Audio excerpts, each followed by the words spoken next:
It appears we are live. Testing, testing, 1, 2, 3. Doctor, you there? Me. You. Eric, good evening. I see that you're there in channel. We've got a few others there. Welcome, everybody, to the Xtreme Movie Show.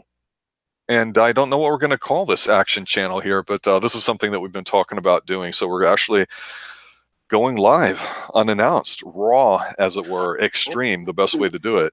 What's that? The best way I'd call it would be like extreme kicks. If you're gonna do this martial arts stuff. Well, I think there's a lot of potential for this stream because we're trying to figure out how to sort these things out. And for those that are just now joining in, Mr. E's in. Good evening, Mr. E. We did a video the other day talking about, I think it was Brightburn, and on the back end, we wanted to talk about, I think I put in the title Newcomer Amy Johnston in there because we saw a movie with her in it. And we were like, hey, this is pretty decent. It was pretty neat. I see you're trending already, Doctor, if you see what Eric's saying in channel. And he's got a blue wrench too. But, that video's actually been catching a little bit of traffic. What's that? Off topic, I actually found that Eric's actually a real person. I spoke to him last night. And he said he loved my commentary. So his name is Eric, isn't it? It might be. He didn't give me a name, so it could have been a stunt double, someone he's paying. Yeah. Well, we did another video recently on the last stream. I'm sure several people have listened to it. And it was 10 movies that we really loved from 1980. Next stream on Sunday will be 1981. For those interested, get your list going and get them to post and channel when we do that. So what we wanted to do tonight was pick an action film and follow kind of the same pattern. So this time we picked 1980. And the doctor and I were discussing offline some stuff about martial arts movies because we liked Amy Johnston. I had mentioned some Scott Adkins movies, some ninja ones. Back in around Halloween, we were doing some of those too. So we kind of came up with the idea of one called The Octagon, which is from 1980. It happened to be on my list. And Doctor, correct me if I'm wrong, but you've never seen the movie until recently, correct? No, I just saw it for the first time last night. Okay, and so he went and saw another Chuck Norris movie, and I watched another one too. So we're going to talk about 3 Chuck Norris movies and call it a night. So let's start off 1980, The Octagon. When you first saw this movie, because you just saw it recently, what was like your initial reaction? At first, I mean, if you're not paying attention, it's one of those movies you got to pay attention to the detail because it can get confusing. But once the movie starts progressing, it goes from being a slow pace and you get more and more action. The only thing I had a problem was I cringed so hard is every time Chuck Norris would his inner thoughts, he repeated 5 times. I told you it was extreme voiceover work. I mean, it was one of the earlier movies that I can remember that actually had that in there. And I had to listen close. I'm like, is this really him doing it? Or is it somebody else doing the inner thought? But it actually was him. Eric saying in channel, you only saw those movies because Chuck Norris let you see them. Chuck Norris doesn't watch movies. Movies watch Chuck Norris. I guess that's how they would say it, right?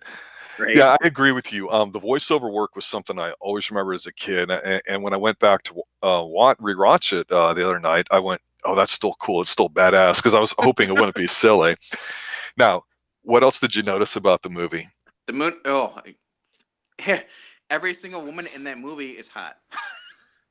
In a 1980s sort of way, because I got to tell you, one of the photos I'm going to post, just massive amounts of facial hair, feathered hair, just the hairstyles are great. And oh my God, incredible. Lots of boobs too.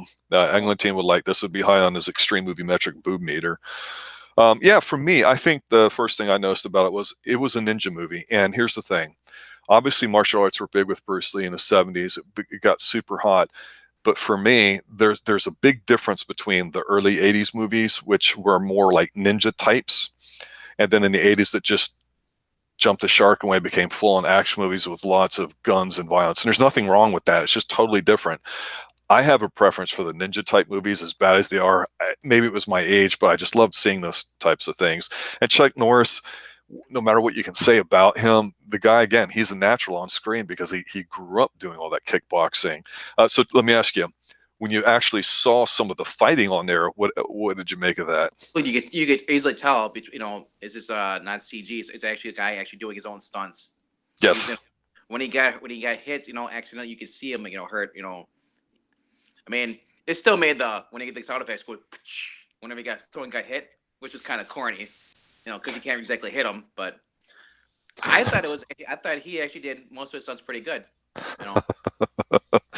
Absentine is messing with the mouse. He might be doing some videos for that third channel of his. Absentine doesn't mess with the mouse. The mouse messes with Absentine. Yeah, that's right. You don't mess with the mouse, so I better watch it because right now the mouse is monitoring the channels, and they were responsible for the drone strike that initially took us offline when we first went to go live. I still recall that, and I'm still furious. So I'm gonna, well, I'm gonna take care of that.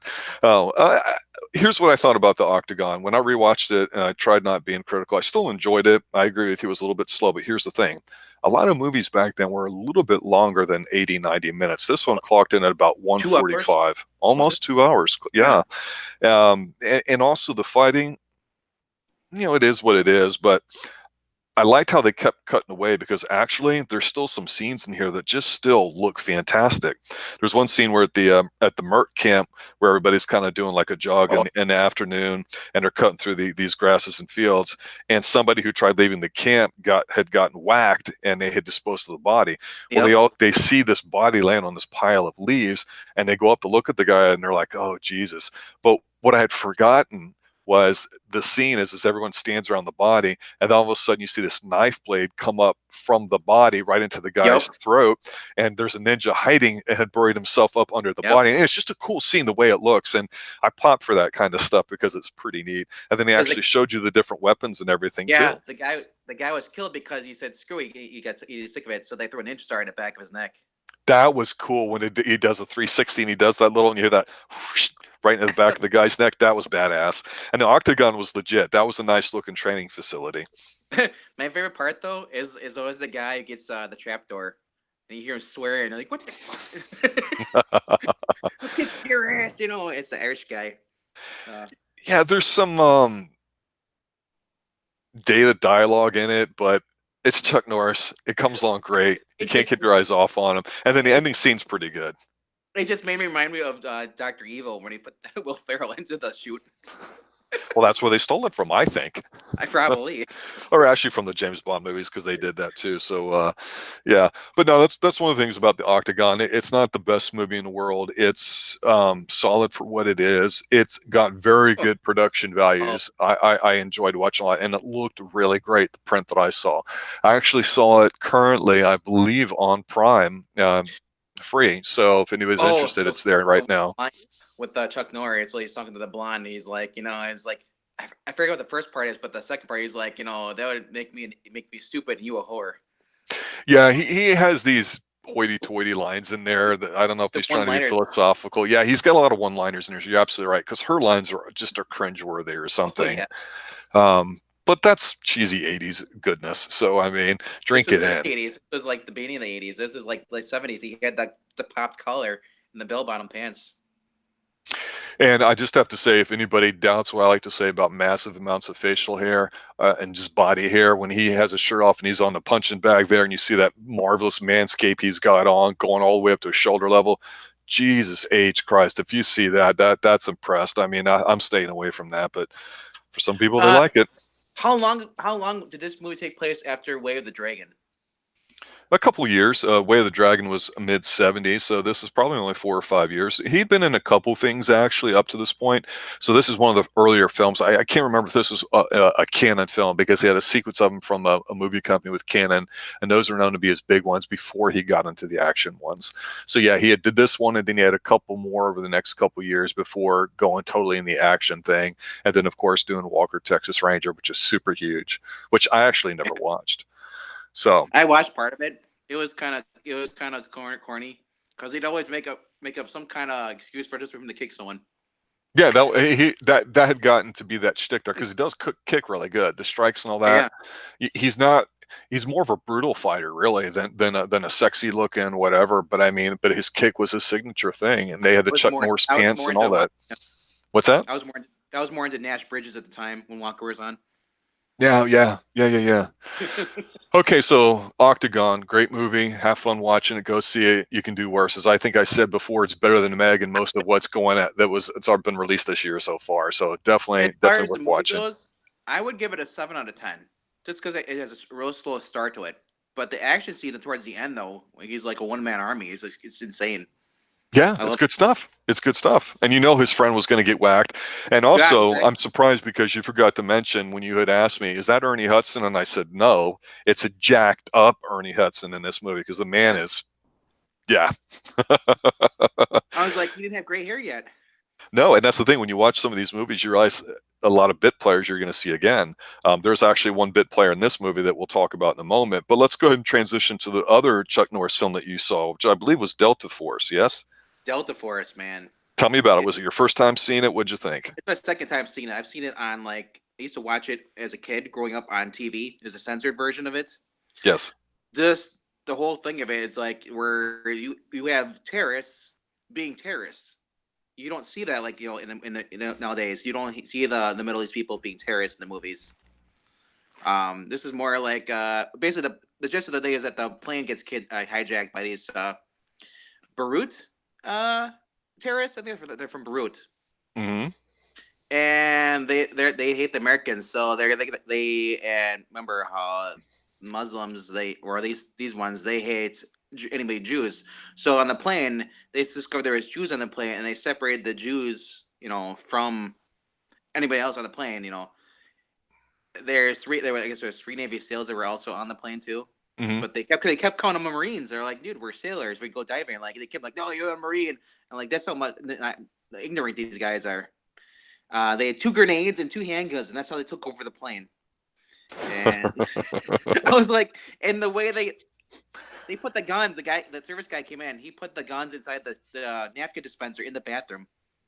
Yeah. I'm like, how is it gonna fit in there? These are Details. two like Berettas, so like, and then two Planes hand used to grenades. be bigger, it seemed like back in the day, because I think back then you could still smoke on a plane, and the stewardesses were actually nice. The flying Well, experience was an experience. Now it's horrible. But I'll but tell you, for me, Delta Force was a movie that I just went, yeah, this is Chuck Norris finding dude, the his money music and makers. everything, the music, the soundtrack, the theme, man, this gets you pumped every time you hear it. You're like, someone's gonna get their ass kicked. Well, I tell you, by the mid '80s, you could just slap anything together. I America was know. hated around the world. We're coming out of a recession. There's just this lot of feel goodness. There's this optimism in the '80s that existed as far as getting jobs, making money, your fitness, and then it was great because there's so many bad guys and villains around the world that we could pick fun of. Whether it was the Ruskies, the commies, the Yes, Chinese, yes. this, that. Oh my God, there were so many of them. So it was such a fertile ground. For you to be able to make any of these movies, and you didn't care if you called them Well, this was Muslims or 1986. pirates or this or that. It didn't matter. It was full on. This was late 80s. This was 1986 when this came out. I was a year old when it. But for even then, for me, for being only still I'm still in my 30s, but going back and watching this, it's you said everything was written way better back then. There wasn't they didn't you couldn't do no PC police. You couldn't do this, could do that. No, anything went as long as it made money, pretty much. Yeah, and it's like the Octagon. Any of these movies probably have plot holes in them, but when you're watching, like you said, you got to realize, God, if I'm not listening to the dialogue, like within the first 5 minutes, you're gonna be like, okay, what's going on? Who's this guy? Oh, this is a flashback when they were getting trained, and Delta Force too. You're like, yeah, okay, Man, bad guys take over plane. I remember this, but what else you is going on? Yeah, you you have to you pay had attention. you had Liam Marvin in here. It was his last film before he died. Yeah, yeah, another heavyweight guy, and also in the Octagon, you had Lee Van Cleef in it too, who's Oh who's a, yeah, who's a Van, yeah. heavyweight. So the '80s were neat because you could call on some of these older guys that still had a good, great screen presence come on. And I tell you, if you're watching the Octagon and you're watching the scenes and Lee Van Cleef's in it, I mean, his presence on there still comes through. So you're like, man, this is good. It's not just a Chuck Norris vehicle. Everything else around there is pretty good You too. think about it, it was your heavyweight hitter was Lee Van Cleef, and then you had Chuck Norris being the new guy, Yeah, right? Yeah, he'd be not as bad as Zac Efron, but way better. yeah. But Oh yeah, yeah, absolutely. star power was still good even for the younger guys. For today, their star power is like they're all dead or just getting there. Yeah, I think the next movie we'll talk about here. I don't think you've seen this one, Silent But Rage. no, I haven't seen that one. But I just want to mention real quick. Yeah. In Delta Force, the motorcycle with the rockets. I always wanted that. I was, and then the fact that he like had grenade launchers out of the exhaust pipes. on the bike. I'm like, how does he shoot two of them on one on each side? And like they must have just strapped him on there. And I was thinking, there's no way this would work. They have a little mini rocket launcher on the handlebars of a motorcycle. I'm gonna be honest with you, that stuff is okay, but I still prefer the hand-to-hand karate stuff, Oh more yeah, of the physical stuff and all that, as opposed to, the guns and all that. I have nothing against guns. I like them and all, but it's just as far as watching them in the film, because you're right, sometimes it gets a little silly like that. he does. Anytime Chuck Norris has a Uzi, he just aims it up, and just sprays around, and he never hits anybody. He hits the people, but never hits anything else. You know what? It's okay though, in a sense that But there I came a must certain time in the '80s where they'd hit that patriotic nerve of yours, and then you didn't care. It's like, oh yeah, rocket launcher's off here. Yeah, he's gonna hit you. That's Chuck Norris. I'm like, he's just going crazy like Rambo. He's just thousands of rounds just firing people. And you see the guys are all falling on. It's like 30 or 40 guys. He's got one little Uzi with 20 bullets in it, or maybe 40. Yeah. But on to Silent Rage. Silent Rage. This movie came out in '82, and I can say a lot of similar things to the Octagon that I could say to Silent Rage. Decent production values, a lot of boobies. It's If you watch it, you're going to go, God, this movie is very slow. But this borders on science fiction horror, and I kind of wish that the movie went. I wish it tilted one way more than the other. So what it is there's a small town, and to me, it's almost like a Halloween 2 ripoff in a sense, because there's a few very long camera shots. And so what happens is you see this guy who actually was one of the mercs in the Octagon. He's now kind of like the co-star in this movie. I don't remember the guy's name. He was not real popular. I just remember, oh, here's a guy from another Chuck Norris movie, but he's kind of creepy looking in the face. But you see this guy, and I guess it's Texas. He's in a boarding house, and he's waking up, and he's nervous, and he's just kind of whatever, and he's walking down the stairs. There's a lot of people in this little small home. And what's cool about this shot is you're watching him, and he picks up the phone because there's a phone call. He's like, doctor, something's wrong. I need help. You got to come get me. And you see him trying to take medicine, and it's a really poor area. I mean, there's like 4 or 5 families in this boarding home. It's like somebody's home, like a bed and breakfast, but not nearly as cute. And so you see him walk out the door, and this mom's of course it's a single mom with like 40 kids running around. She's yelling at everybody. So it's a very just unnerving, unsettling kind of situation. You feel it. You see the guy through the windows, and again, this is one camera shot. He kind of sneaks into the back, grabs an axe, and you see him walking out of the chicken house, and he's all bloody, and these kids start running off, and then he kind of goes a little crazy in the house. And by that time, Chuck Norris shows up, and of course, it takes 5 minutes to draw out the tension, but it's actually very gripping. Norris goes through the home, and people are dead because they've been whacked by the axe. And like Halloween 2, you've got this guy standing in a room by himself, and he ends up getting shot and falls down. And they capture him, and you're like, okay, so what's the big deal? Well, the big deal, he's been shot several times. They put him in the cop car. He breaks out, and he runs out. So Chuck Norris is chasing him, and then eventually they capture him, and it looks like he dies, but he doesn't. So it turns out that, of course, some scientists were working on some stuff, had put this regenerative serum into him, so he heals really quick. And here's the thing about this movie. It's a Chuck Norris movie, but even if it wasn't a Chuck Norris movie, there's something here because the music is outstanding. It's very creepy. This music is so effective. When you're watching it, you're like, God, this is kind of dark. This is kind of scary, and it just happens to have martial arts in there. It's different than the Octagon, which is a little more cheesy, and it's definitely not action like Delta Force, right? So you're watching this, and what happens is this guy gets on the loose, and he's kind of messed up in the head because of the medicine. So really, it's almost like a Terminator before Terminator, where you can't kill the guy. So Chuck Norris is just trying to get his girlfriend and escape, and there's a big scene at the end where they have a big fight, and it's a pretty decent fight. And then it ends, or does it? Because of course they set up for a sequel. But again, it's kind of slow. It's kind of dull. It's not the best movie, but it's a tonal film, like I call it. When you watch it, you're not watching it for the dialogue. You're not watching it for the stupid stuff. It's just got a great atmosphere and tone to it. Silent Rage. You might have a Silent Rage watching it going, God, this movie's boring. Where's the martial arts? But right. Again, this is one of those ones that, it's more sci-fi horror to me that just happens to have Chuck Norris in it. So I think it's a solid watch. I'm not going to sit there and tell you that I saw like all of Chuck Norris's movies in the 80s and 90s, especially the Air Buds and whatnot. But I would Oh yeah, rewatch this one again. It's if you like that kind of stuff, it's worth watching. I'm still going through them. There's so many. I mean, I love Delta Force. I mean, I haven't seen Delta Force 2. I'm kind of like, usually with sequels, you're like, it's not as good as the first one. But Well, how familiar are you with Chuck Norris just in general? I've seen some of his movies, and I've seen Walker, Texas Ranger. Hmm. I know he has his own. Him and his wife have their own like gym or workout thing. He's been on the total fitness gym since Yeah, the early 80s because yeah. Christy Brinkley used to do ads with him and all that too. That was a big deal. And I think he still advertises and works it. Full body weight workouts. I mean, the guy's popped him in so many different movies. He was in was he in Dodgeball Yep. or what? Is where he did the Pepsi thing with a thumb, right? Yep.